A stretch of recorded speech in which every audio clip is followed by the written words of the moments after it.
if I didn't want to make mistakes, I'd be a treasury bond manager, right? Like my job is to make mistakes and learn from them. Dara, I am so excited for this. I've heard so many good things. As I said, Ali, Hadi, there was Daniel Ek, Avid. I know your whole family history now, but thank you so much for joining me, Dara. Happy to do it. With that introduction, I hope I don't disappoint. I think it'll be fantastic, but I want to start with something from Ali, actually, because Ali told me about your family in Iran losing everything way back, and I all believe that we're kind of functions of our past, and so I'm really diving in at the deep end. But what would you say you're running from when you think about that? God, it's I do think that the events of Iran and our family losing everything, and we had a huge family, big family business, etc. I don't know if it's something that we're running from, but I think the whole family, to some extent, is running to rebuild essentially what we lost in Iran. You've got a next generation that is incredibly passionate and ambitious. If you look at my cousins Ali and Hadi, etc., it's just an example, which is, I think we just have this immigrant chip on our shoulder, and we very much look up to our parents who built this incredible business in Iran, and we all want to do our parts to rebuild again. And I think that's definitely shaped the ambition that my family has. I will tell you that while we lost all of our money in the business, so to speak, the thing that we never lost was family.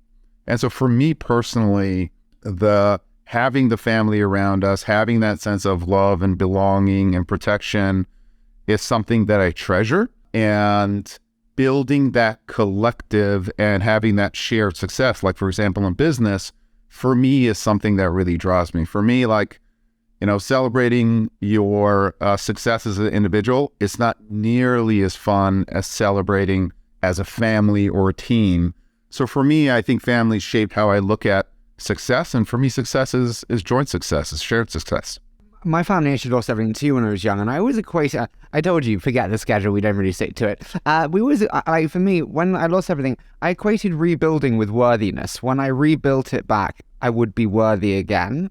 The trouble is, Dara, I've kind of rebuilt a little bit of it back now, and I don't really feel that worthiness. How do you think about worthiness in that rebuilding, and whether that's kind of part of it? I think for us, there's always been this sense of pursuit of excellence. So I don't think with my family it's about, rebuilding or worthiness or money one way or the other, but it's about pursuit of profession. My dad told me, hey, you can be two things. You can either be a doctor or an engineer, pick one. So there's always this drive that my parents instilled in us. But for us, being worthy is not about an end state. It's about going all in, putting in the effort, being diligent, working hard, and doing the hard work. And that's what drives me. If I feel like I put in the hard work, sometimes it's going to work out, sometimes it doesn't. But if I put in the work, then I'm worthy that day. And then the next day I got to come back. I mean, speaking of putting in the work, Dara, you had an incredible run at Expedia. And I chatted to our mutual friend Daniel Ek before the show. And he said, Dara had this incredible run at Expedia, and then the Uber opportunity came up. And so I was wondering, can you take me to that decision? What were you thinking, and what was that decision-making process for you? Yeah, I actually have Daniel to thank or blame, depending on the day, as it relates to introducing me to the opportunity. I had been reading about Uber's troubles in the news just as everyone else, and to some extent had been watching in amazement. And Daniel had, I think, pointed the company or headhunter to me, and we were having drinks, and he let me know. He said, Dara, did they give you a call? And they had given me a call, and my first answer was, hell no. And I was telling Daniel, listen, I've been here for 13 years. I'm having a great time. I'm happy. And I still remember Daniel staring into my eyes with his cold Scandinavian eyes. And he said, Dara, since when is life about happiness? It's about impact. It's about impact. And you can have an impact on Uber, and Uber's a truly important company in our society. And for me, hearing that really flipped a switch. And by the way, I do want to be happy, and I think happiness is important, but everyone that I talk to, all of our employees who are here at Uber are here because we can have an impact, because they believe, and we believe very much, that Uber is a different technology company, and that the tech that we build shows up in the real world. We've got 5 million earners earning on our platform. The impact that we can have as a company is enormous. And I was lucky enough as an individual to be in a position to come in and have a big impact on the company as well. I always tell people, when you think about your career, think about 3 things. Whom are you going to work with? Do you like them? Can you learn from them? Can you have an impact at the company that you're going to? And does the company itself have an impact on the world? If you can check all 3, then don't hesitate. And after I thought about it, after that initial moment of, oh my God, why would I do this? I was like, yeah, this is really cool. I can make a difference, and it's an important company. So I jumped at the opportunity. I think when you have such a big transition, you learn about yourself in many ways. What did you learn about yourself as a leader, as a person, when making the transition from Expedia to Uber? Harry, honestly, I haven't had time to think about that. I'm not particularly introspective, and it may be a strength, it may be a weakness. I'm here to do a job. I love it. A friend of mine was asking me, are you having fun? I'm like, no, I'm not having fun. It's too hard, but I love what I'm doing. But we're mid-path, and maybe in another 5 years, I'll have time to think and learn and kind of be introspective about what I learned about myself. Right now, I'm just learning about the company, about the opportunity, and just going as hard and fast as I can. Speaking of going as hard and fast as you can, how do you define high performance in leadership? You said about kind of leaving nothing on the field before. Well, I think ultimately in leadership, high performance is about throughput and output. It's like no excuses. What are the results? And for me, when I think about performance at a senior leadership level, for me, it's sustained results. Like there's no glory that's short-term glory. If you think about the best CEOs in the world, Jeff Bezos or, Elon Musk or Jamie Dimon, their greatness has taken time. So for me, I'm not looking for that bullet high performance in a particular quarter or any year, but to me, high performance is sustained excellence over a long period of time. One thing that really stuck with me is that the hallmark of a great CEO isn't necessarily how the company did while the CEO was there, but also how the company performed after the CEO left. And so for me, putting a great team together and then sustaining performance over multiple years in the end is what defines high performance. Can I ask, it's almost a little bit like investing. Obviously, I'm an investor and, it's sustained over long periods of time with portfolios and duration. A lot of that time, people can think you're wrong or crazy in a lot of ways. What do you tell yourself? And I have this a lot. In the case of Pakistan, I was just crazy. But what do you tell yourself when actually you have that criticism, but you believe that you're being patiently right? I think you have to have the heart to stick it out as a leader, and you have to be willing to be misunderstood for a long period of time. Otherwise, it's difficult to lead. I still remember a discussion I had with my former mentor, Barry Diller, my former boss, and I was having trouble a little bit because I fundamentally disagree with the decision that the team was making. And Barry said, listen, I didn't bring you here to be average. And so if you're agreeing with your team and you're doing what is obvious, then essentially you're going to perform in an average way. Your output will be average. As a leader, you have to be willing to kind of bust out of the obvious, do something non-obvious, different, surprising, and then stick to that decision. Obviously, live with the consequences of that decision. So I'm quite comfortable with going against the grain. Like if I'm not going against the grain, then I don't think I'm doing my job, and I think I'm missing something. The minute that the whole market believes in one trend, that's when I think to myself, there's something wrong here. There's group kind of think going on. How can I either avoid groupthink or how can I take advantage of it? What's the opportunity here for me? So I actually, if I agree with everyone, it makes me distinctly uncomfortable. Speaking of that kind of discomfort with going with the crowd, would you say that you're a wartime CEO? Would you say that's your natural preference? I think, Expedia I was at Expedia 13 years and it did feel like wartime. It was a big turnaround, and turnarounds in business are difficult. Turnarounds in technology are harder.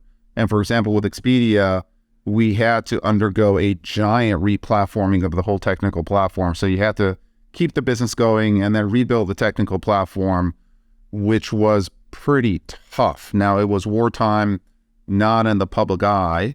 And then Uber definitely has been wartime. Like it's wartime every day. Although I think we're really getting a handle on the business, and I'd say we're winning. But I do feel comfortable in difficult situations. I don't take setbacks too seriously. I just keep pushing. So am I comfortable in wartime? Reasonably. I had Toby from Shopify on the show the other day, and in his brilliantly kind of Germanic and disciplined way, he said to me, Harry, the best businesses, they have constraints. I'm clearly an impersonator for a second job. When you think about the constraints on Uber, what do you think are the natural constraints? And are there any artificial constraints you place on the business or the team? Tons of constraints. And I think it's what makes the business interesting. I think the first constraint that comes up is that we are a marketplace business. So our supply and demand is variable, but it is variable on a real-time basis, spatially, time-based, et cetera. And that variability and predictability make it very challenging to kind of make the marketplace work, so to speak. So the natural constraint, we talk, for example, at Uber about being customer obsessed. But the thing is, we have multiple customers. So actually a value of the company is being trip obsessed. The magic happens when you match supply and demand. You bring that rider and driver together, or you bring that eater together with the restaurant, with the courier, and that magical match happens. And that magical match can happen only when it's on a basis that makes all two or three parties happy. That's a very interesting business challenge. And so for us, for example, our value is being trip obsessed. It's about what do you have to orchestrate to bring together that connection on a real-time basis. Now in this last quarter, 2 billion times a quarter. That to me is a super interesting constraint. And then related to that is what I talked about earlier, which is the impact that Uber has on the real world.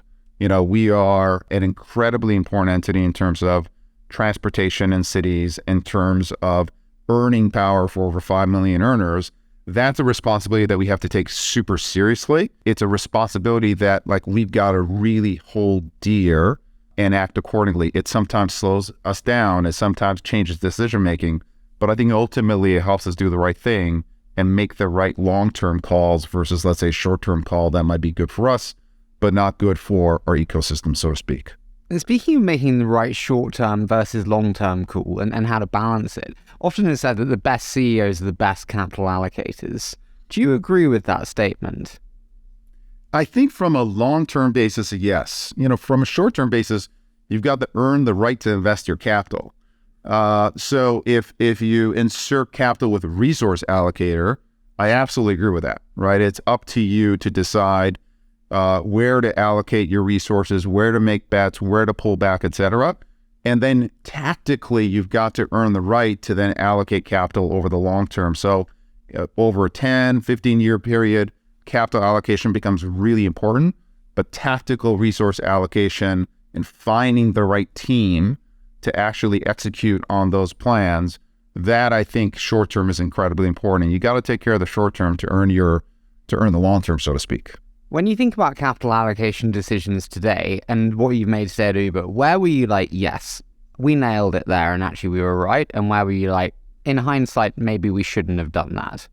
I think where we are very good at Uber and we spend a good amount of resources and capital, if you want to call all that, is in our marketplace tech. We have a very talented, large marketplace team that is constantly training these ML algorithms to balance supply and demand on a temporal and geographic manner. That is I think we've got the biggest team there. I know we have the most capable team there. And that has been a bet that we've made that has really resulted in significant returns. Where we got it wrong was when we went outside of our core. So for example, we had a very large self-driving business, ATG, trying to develop autonomous tech. And that wasn't what we were passionate about every day. And it was outside of the core. And ultimately, that was capital allocation that, that was capital that we shouldn't have been allocating. Another example might be bikes and scooters, hardware business. We have a investment now online, which is succeeding in that, but it's the only thing that they are doing. They're passionate about every single day. We are, a network company. We connect supply and demand. We're not particularly good in hardware. And I think our investment or the capital that we allocated in hardware in the past was a mistake.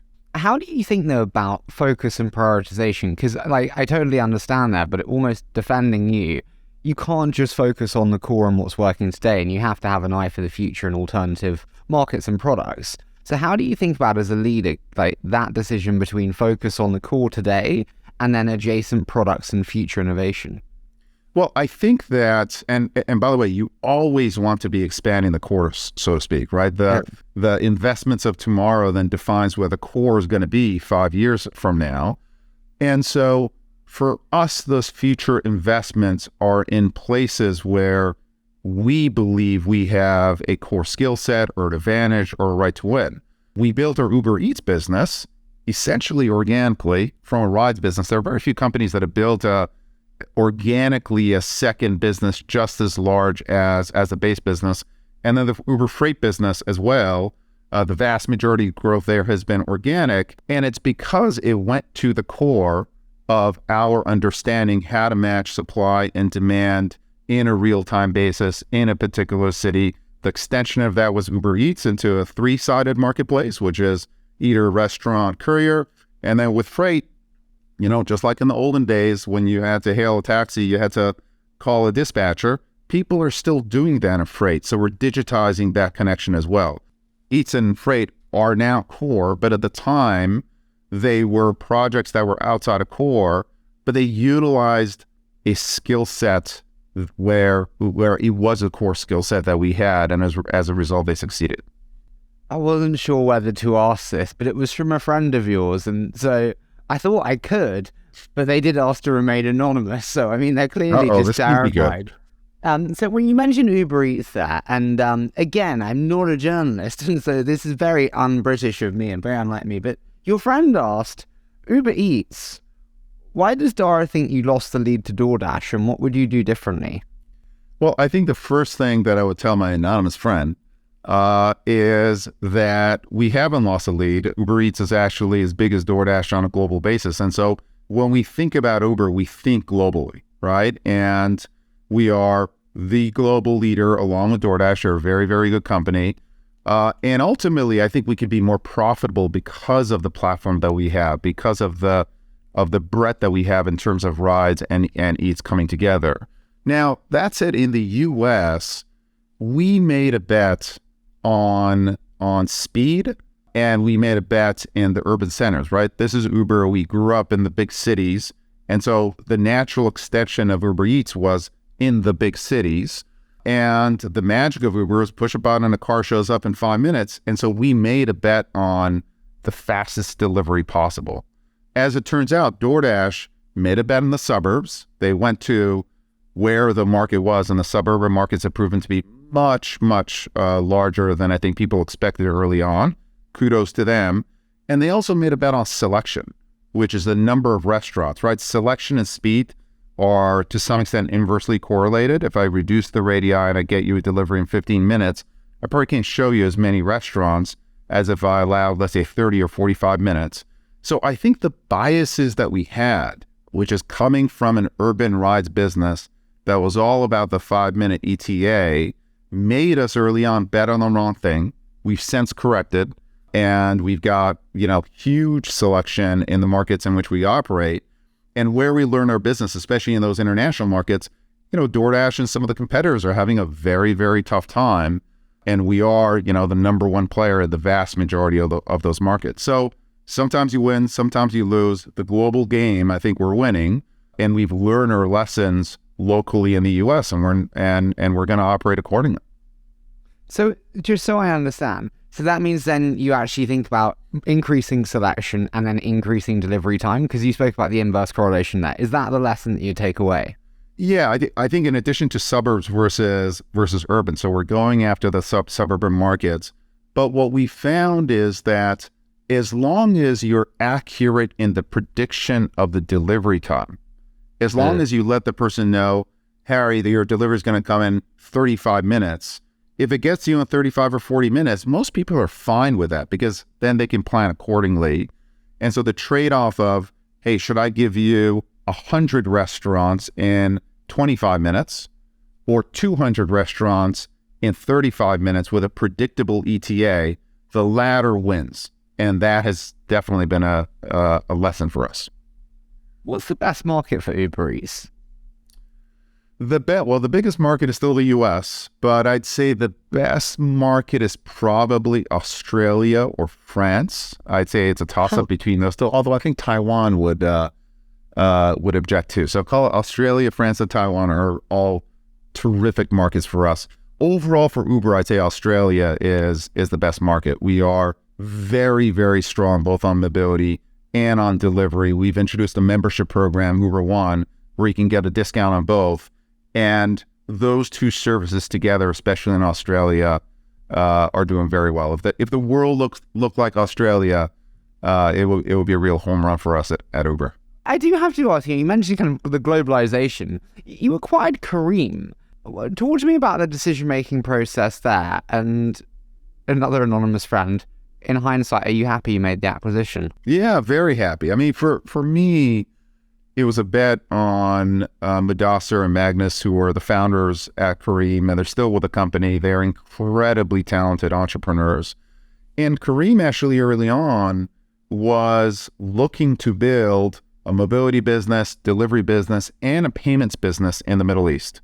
The Middle East, the demographics in the Middle East are great demographics. It's a young demo coming online. And the bet that Careem was making in this platform, building out a mobility, delivery, and payments business was something that we can learn from. And the Middle Eastern business for us has been enormously successful, and Careem is absolutely a part of that success. Wow, that's awesome. Mudassir is amazing. Tell me, Postmates, the other one. That was an odd one, Dara. I wasn't expecting that. I was quite envious of the venture investors who were in it, but I wasn't expecting it. Talk to me about that one. That was really about consolidation of the delivery space in the U.S. Postmates had a very strong position on the West Coast, especially in L.A., super attractive market for us. So we wanted to scale faster in that market, and we did so. And then we went after very fast integration. So while Postmates as an app is still in the App Store, they've got millions of loyal customers, all of the back end is essentially being served by our infrastructure, which allowed us to save pretty aggressively as it related to the cost side. So it worked out in the end, but it wasn't about kind of new capability as Careem was. It was really about the go-go days of delivery, ultimate market size, and our getting access and building out our West Coast selection especially. If it's like end of term and we have report card, you've got children, which one are you like, A star, Dara nailed it, and this was my best acquisition? I would say probably Careem, or we're pretty early on in terms of development, but an acquisition that we made with Uber Freight Transplace, which really runs the outsourced logistics function of a lot of companies out there. Both of those, I think, are either hits already or are going to turn out to be big hits. On the flip side, which ones are you like, oh, Dara, pass me the tequila? There was a company called Jump that we bought, which was electric bikes, and it just didn't work out. We just sucked at hardware. And it's just not, software people, you're iterating, you're building incredibly quickly, and then you're like, we're going to teach these hardware people how to move fast. And then there's a reason why hardware is so difficult. There's a reason, you screw up your firmware, you don't get just everything has to come together in terms of both the hardware and the software. You're dealing with shipping issues, manufacturing issues. It's just a lot more difficult than it looks. So we bit off more than we could chew on that one. It's so freaking hard. Whenever I get hired by companies, I'm like, peace out. Like, I prefer consumer social than this. I have developed a healthy respect for companies like Apple or even Tesla. It's actually amazing building a scale software/hardware business from the ground up. It's an extraordinary accomplishment. Can I ask, how do you keep a plastic mind? And what I mean by that is in business or in investing, you make mistakes. And it's very easy to let that plague your future decision-making process. Oh, we'll never do anything in hardware again. Well, that might be wrong, and it might be a good thing for Uber to do something in 5 years, 10 years, who knows? How do you keep a plastic mind with each new decision? Well, I think that if you're not making mistakes, then you're not doing your job. You're not taking risks. If I didn't want to make mistakes, I'd be a treasury bond manager, right? Like, my job is to make mistakes and learn from them. So I don't mind when people make mistakes. What I mind is if they're not self-reflective. First of all, they don't recognize it and they don't make excuses, right? The problem with excuses suck anyway, but the problem with excuses is you're not learning, right? So face up to the mistake, identify early, take responsibility, learn from it, and then help that shape who you are going forward. And that who you are, hopefully, is a little bit better. And the same applies to companies. Like, we absolutely should be making mistakes. If we're not making mistakes, we're playing it too safe. We're not growing. Like that is part of being an organism. So I'd say for me, I don't mind making mistakes. I just want to. It's you'll fail fast. There are some decisions where you really have to take your time, right? So decisions that it's the old one-way door, two-way doors. The key is identifying two-way doors, moving fast through them, and then taking your time on the one-way door to make that considered decision. And maybe it comes back to something that we started with, which is I don't like moving with the herd. So that, again, makes me a little bit willing to make mistakes. And actually, you're absolutely right, which is we failed in hardware, but I always want to keep my mind open, eyes open, see what's going on, be curious, because there's probably a reason why we failed, and maybe the next time we can do better. I will tell you right now, based on everything I see, we're going to stay squarely in software because we're really, really good at it. Do you think Wall Street appreciates that willingness to make mistakes and learn? Wall Street is unforgiving and it doesn't have that iterative mindset, generally speaking. Do you think that's fair? I think that's fair.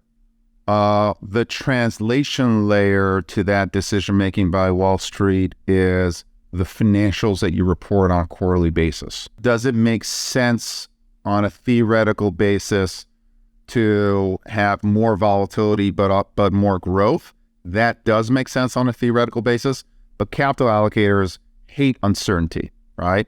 And so the demand of Wall Street is predictable earnings, tell me what you're going to do, and then do an inch better than what you're going to do. And that's just the game that then you have to either be comfortable with or not comfortable with. But if you want to play that game, you've got to play that game effectively.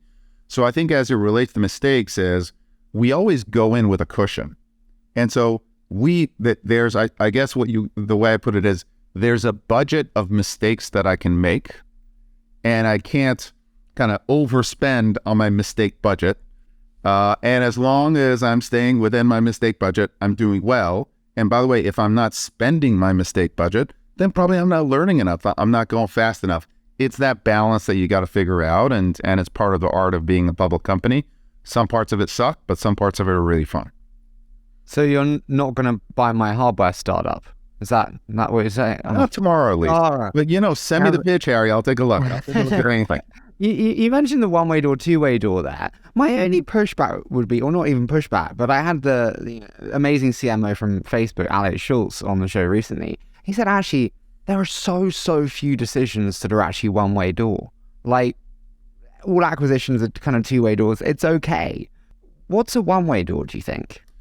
I think one-way doors, either big mistakes, right? So if you make a big acquisition, then that can be fatal for you, right? So size matters in this case. I think a second one is, what's the blast radius of the mistake? Does it affect third parties?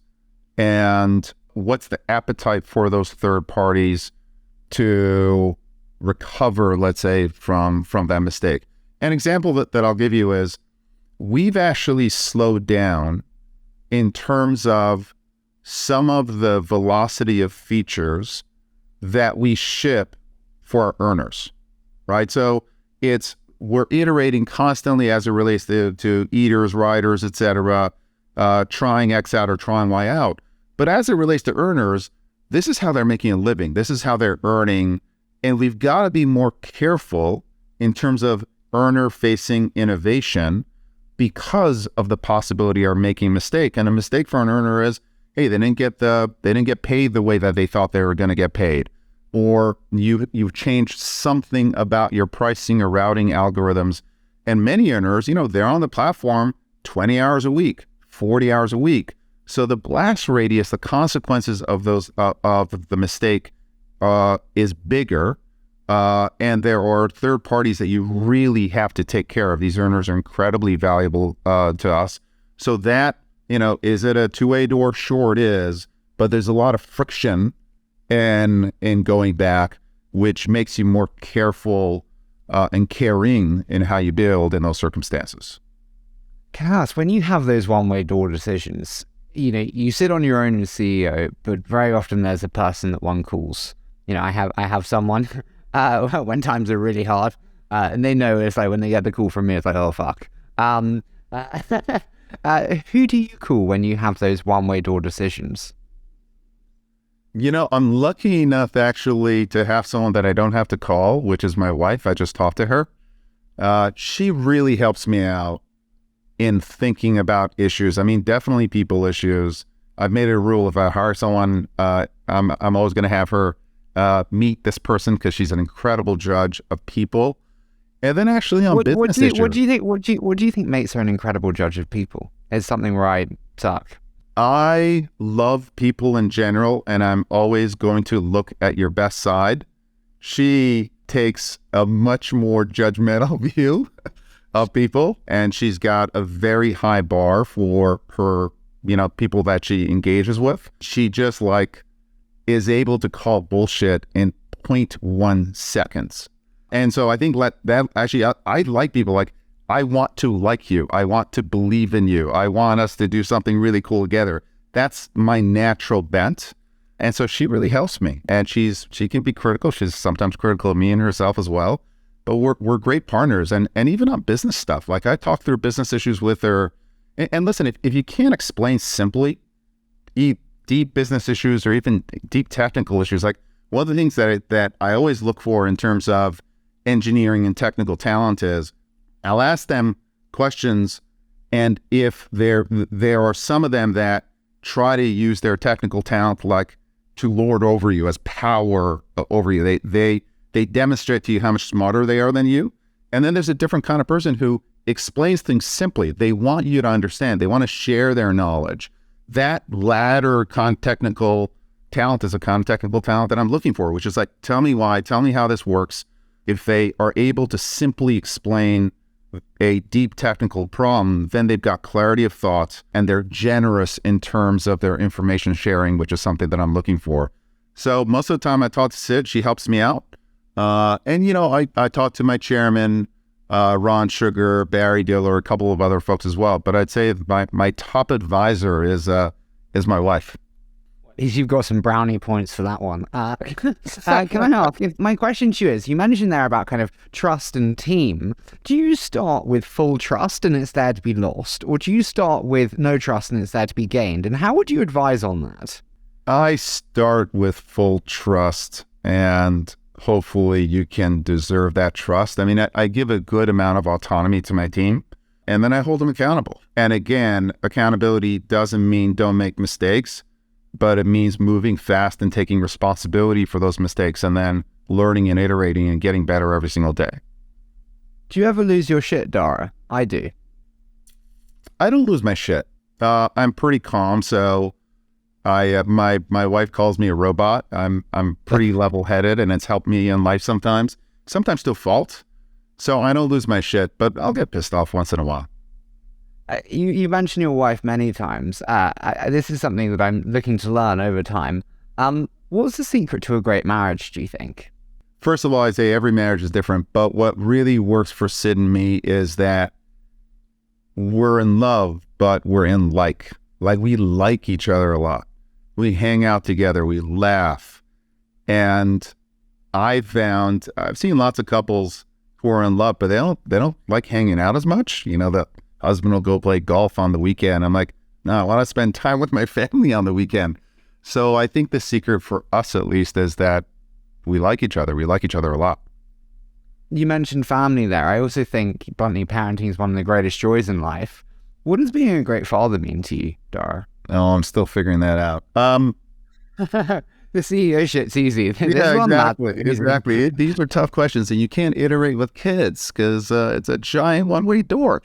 I'd say for me, it is to be engaged. One of the things that is really important to me is when I'm at work, I'm all in at work. When I'm with my family, I'm all in with my family. And I think when you do things halfway, you do it really poorly, and that is true in business. And it's true in your personal life. So when I'm with my kids, I'm with them and we have a great time. And I think that shows, that engagement with them shows. I push them hard. It's not like I'm easy all the time, but when I'm with them, I'm with them 100%. Do you think we've all got a bit soft? We all kind of talk about the work-life balance. I'm with you on being all in and the importance of it. Hence my very single status permanently. Do you think we've got a bit soft? And is that a bit hard for you as a leader today, where you actually can't really say very much about that, even though you think it? I think, you mean generally, societally, have we become a bit softer? Or become? I'm saying the entitlement of a generation, which is like, oh, I want to have kombucha and I want to have that offsite retreat and I want the yoga in the mornings, but I also want to be paid really well and I want that big equity grant and blah blah blah. And you're like. And then my favorite thing is they go, and this is the first generation, we don't have as good a living standard as our parents. And you're like, are you fucking kidding me? Your parents didn't have Uber Eats delivered to their door every night? Like, what? But Harry, tell me what you really think.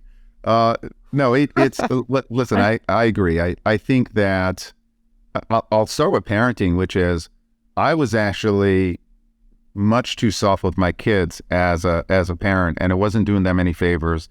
And that is one thing that I learned from Sid. Is like, if you're protecting your kids from adversity, is not doing them any favors, because the real world, can be really difficult.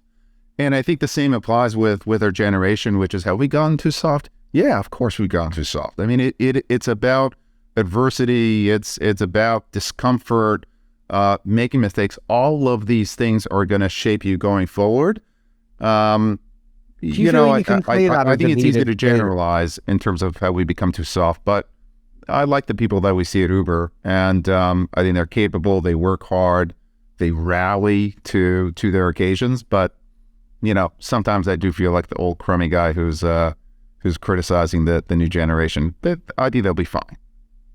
I'm very comfortable being that guy. Don't worry, after that rant, trust me, I'm the one who looks bad. Harry, I have news for you. You are the new generation. Oh, I'm not anymore, Dara. No, I'm 26 these days. There's like 21-year-old founders that thoroughly think I'm old. So if you think you're old, then I'm dead. That's got to be the title for the show. Dara, if you think I'm old, then I'm dead. Kidding. If you think you're old, then I'm dead. I love that. Tell me, my friend, you inherited this bluntly quite challenged board, conflicted board. What did you learn in terms of board alignment, board management from this very unique situation? You're absolutely right, which was the board. There was a giant conflict and a struggle for control of the board. One of the first things that I told the board when I became CEO is that I need the board to be about the success of Uber versus control of Uber. And that's going to result in some pretty significant changes on the board. The most important change was bringing in Ron Sugar, who's our chairman. And then we reshaped the board. And I think I was lucky, because with the new CEO, it gave me permission to work with Ron to reshape the board. And the board now is like, they're all in. It's all about Uber. It's not about control. But I had the opportunity. I had called the stage to make a change. And as a result, we were able to move pretty fast. And I think our board at this point is second to none. Final one before we do a quick fire. Was it hard in terms of like, naturally with any change of, leadership, there are kind of the old guard and there is the newer team. Is that tough making that transition elegantly, but also if you don't like it, Yeah, definitely. And the cool thing about Uber is I think we're now a combination of called the old guard and the new team, and it's become kind of a new team. There's really no difference, but literally there's a ton of my directs who were here way before me, and then some newer managers that we brought in. And I think actually in hindsight, the pandemic, like a shared giant crisis, really brought us together as a team. But at the time it was difficult because part of my job was to communicate and then act accordingly in a very clear way, a delineation between what we call Uber 2.0 versus Uber 1.0. So I had to very publicly talk about how we were different and how we were changing. We were changing our culture. It's about doing the right thing. And I do think that was difficult for some of the old guard because not everything about old Uber was bad. Like it was incredibly entrepreneurial company, innovative, very high bar for talent, etc. So I think that natural conflict was challenging. Ultimately, now I think we've come together as a company. And old guard, new guard, who cares? I want to do a quick fire round, Dara. So Sure. I say a short statement, you give me your immediate thoughts. So tell me, what's the favorite book and why? Favorite book, God. I'd probably say favorite book is Isaac Asimov's Foundations, just because it got me into sci-fi and my passion around science and engineering. It really had an impact on me. I was a kid just here from Iran, and it just captured my imagination. A more recent book that I read that really was great was Splendid and Vile. It's about Churchill during the Battle of Britain. One extraordinary person, and he really lifted that nation up on his back. It was absolutely delightful book. What's the best and the worst thing you inherited from Travis? Best thing I'd say is a bar for talent. Travis went after incredibly talented people, and I got to keep some of them, which is great. Worst thing, I think it was just the brand damage as it related to Uber, the enterprise. People still love the brand itself and the utility of the brand, but it's taken a while for us to rebuild and rebuild public sentiment. And that was tough. But I'll take the trade. I'll take the talent, because the talent has helped us rebuild. Do you guys hang out? Do you guys do brewskis together? A little high five? No, we don't hang out. He's in LA now, but we talk every once in a while. He's built a dark kitchen company that we do work with, and I think it's the biggest dark kitchen company out there. So if anyone succeeds in that area, I think it'll be Travis. How did Barry Diller influence you as a leader? What a hero. In every way. He's been I worked for him for over 20 years. I think that I'm here because of him, because of the shots that he took, because the opportunities that he gave me. And I think what's extraordinary about Barry is, despite all of his accomplishments, he is still unbelievably curious. He has a thirst for knowledge that I have not seen, never seen, but also as you get older, you kind of think you figure it out. I think if he has Barry, he's like, I haven't figured anything out. I'm still going. And that curiosity and that drive is pretty extraordinary, and it's definitely shaped me. What's the most painful lesson that you've been through and you're actually quite pleased to have been through because of the lessons? I think the biggest one professionally has been the pandemic. We lost 85% of our volume overnight, and the business was already losing $2 billion.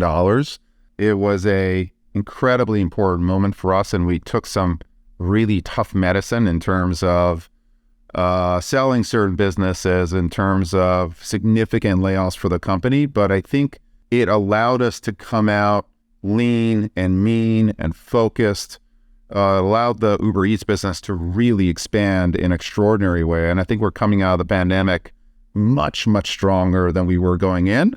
And I think now, especially with tech companies cutting back on spend, et cetera, we learned our lesson of the pandemic. So I think on a relative basis, we've been performing pretty darn well, both top line and bottom line, and we've got to keep that going. But it was an ugly, tough lesson, but it was one that I think we've learned from.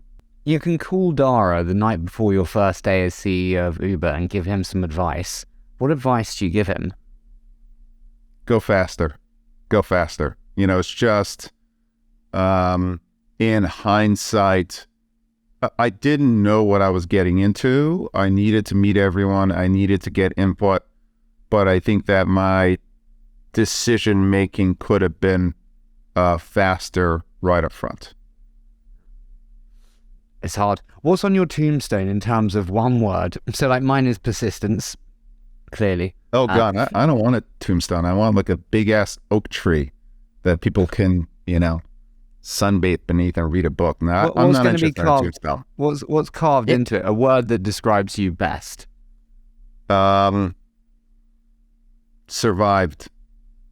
The paradox of that statement. Penultimate one is where do you think Uber could be more efficient? I think it's actually on the decision-making side. Ours is a complex business in that we're building tech that shows up in the real world, right? You push a button and car shows up in 5 minutes, a hamburger shows up in half an hour.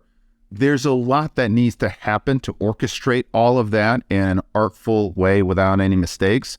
So as we build product, you have to have a lot of input from product folks, tech folks, ops folks, legal folks, etc. And as a result, the decision making sometimes isn't as clear. Like who call it, who owns the decision, and I think that's something that we can continue to improve on. Final one for you, Dara. Next 5 years, so it's 2028. Where will we be then, and where will you be then? Oh, I have no idea. I'm not a planner, Harry. Like I feel like if I have too clear a sense of what's going to happen in the next 5 years, I'm going to ignore any input that disagrees with that picture. And I'm going to be like holding on to input that agrees with that picture. So I actually very specifically, like I'm very open-minded in what's happening in the next 5 years. Think about 5 years ago. Could you have ever predicted where we are now? Right. And so predictions that are valuable, the obvious stuff you can predict, but the most valuable input is actually quite unobvious and very difficult to predict. And so as opposed to trying to predict, I want to be open. Like I'm very humble and I don't know what's going to happen 5 years from now, but I want to see signal. I want to talk to everyone. I want to read anything and everything I can, so that I can see that signal sooner than anyone else. And I don't want to have a bias because if you're human, if you see signal that goes against your bias, you're going to tend to ignore it at least the first couple of times until it becomes unignorable, so to speak. Dara, as I said, I can't thank you enough for this. I stalked the shit out of you. I know far too much of your family history and everything in between now, but it's been such a joy. So thank you so much for joining me. Thank you. It was really fun. Appreciate it.